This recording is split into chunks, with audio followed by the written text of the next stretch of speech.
আগের ভিডিওতে আপনাদেরকে বলেছিলাম যে পরের ভিডিওতে আপনাদের সঙ্গে বাজিগর পাখির বাচ্চা ডানা লক হয়ে যায়, বাজিগর পাখির বাচ্চা উড়তে পারে না, এই সমস্যা নিয়ে আলোচনা করব এবং তার সমাধান আপনাদের কাছে তুলে ধরবো।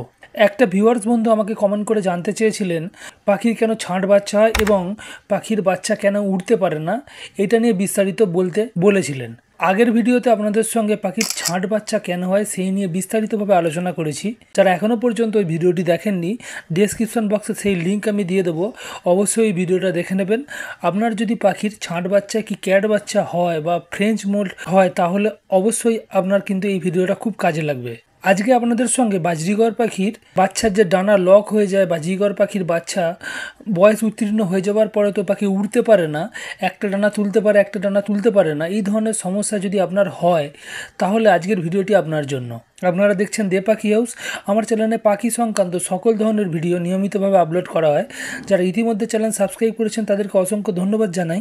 যারা এখনও পর্যন্ত চ্যানেলটিকে সাবস্ক্রাইব করেননি তাদেরকে বলো অবশ্যই চ্যানেলটিকে সাবস্ক্রাইব করে রাখবেন। পাখি সম্বন্ধে এই ধরনের ভিডিও নিয়মিতভাবে আমার চ্যানেলে আপলোড করা হয়। আপনাদের যদি কোনো ধরনের কোনো জিজ্ঞাসা থাকে অবশ্যই কমেন্ট করবেন। যদি কমেন্টের মাধ্যমে উত্তর দিয়ে বোঝানো সম্ভব হয় অবশ্যই কমেন্টের মাধ্যমে উত্তর দিয়ে বুঝিয়ে দেব।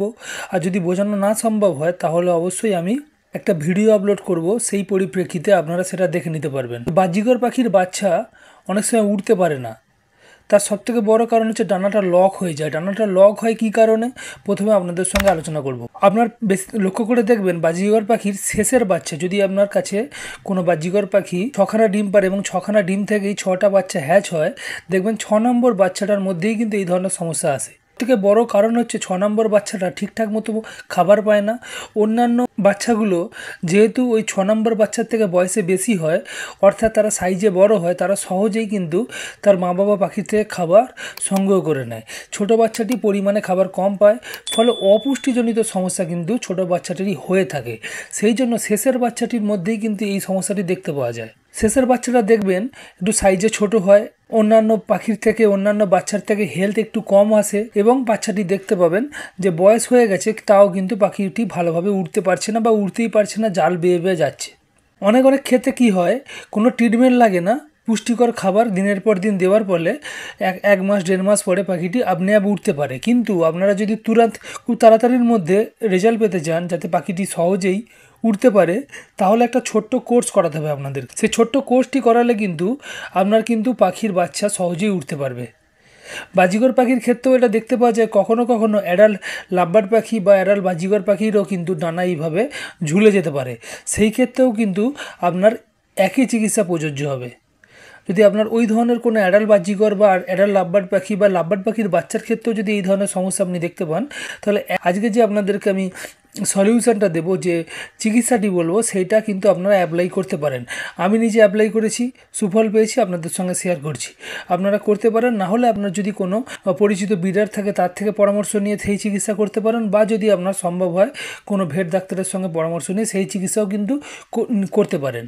এই ডানা লক হয়ে গেলে প্রথমত আপনাদেরকে যেটা করতে হবে, পাখিগুলোকে, যে পাখির ডানা লক হয়ে যাবে সেই পাখিকে অবশ্যই আপনাদেরকে একটু পুষ্টিকর খাবার দিতে হবে। পাখির হেলথকে ঠিক রাখার জন্য পুষ্টিকর খাবার খুব দরকার। তার সঙ্গে আপনাকে একটা ওষুধের কোর্স করাতে হবে টানা 5 দিন। তার জন্য আপনার লাগবে হচ্ছে 3খানা হোমিওপ্যাথি ওষুধ। এই হোমিওপ্যাথি ওষুধকে একটা কম্বিনেশান তৈরি করে পাখিকে প্রোভাইড করতে হবে। আপনাকে যেটা করতে হবে 40 ml জল নিতে হবে। 40 ml বেশি জল আপনি নেবেন না। তার সঙ্গে আপনারা অ্যাড করবেন 10 ফোঁটা জেলসিমিয়াম 30। জেলসিমিয়াম 30 এই ওষুধ দিয়ে 10 ফোঁটা দেবেন 40 ml জলে। তার সঙ্গে দেবেন আর্নিকা মন্টেনা। আর্নিকা মন্টেনা আপনারা দেবেন 10 ফোঁটা, ওই 40 ml জলেতে 10 ফোঁটা আর্নিকা মন্টেনাও দেবেন। তার সঙ্গে আপনারা দেবেন যেটা হচ্ছে অ্যাকোনাইট 30। অ্যাকোনাইট 30ও আপনারা 10 ফোঁটা দেবেন। অর্থাৎ আমি যেটা বলতে চাইছি, 10 ফোঁটা করে এই 3টে ওষুধ মোট 30 ফোঁটায় 40 ml জলেতে আপনাকে মিক্স করে পাখিকে প্রোভাইড করতে হবে। যদি 1 জোড়া পাখি থাকে তাকেও আপনারা 40 ml জলেতে মিক্স করে দেবেন। আপনার কাছে যদি 10 জোড়া পাখি থাকে তাকেও আপনারা 40 ml জলেতে মিক্স করে দেবেন। পাখি জলটিকে শেষ করে ফেলার পরেতে আপনারা প্লেন জল বা ওয়াটার আপনারা পাখিদেরকে প্রোভাইড করবেন। এইভাবে আপনারা টানা 5 দিন কন্টিনিউ করবেন। আশা করি তার মধ্যেই কিছু না কিছু রিকভারি দেখতে পাবেন।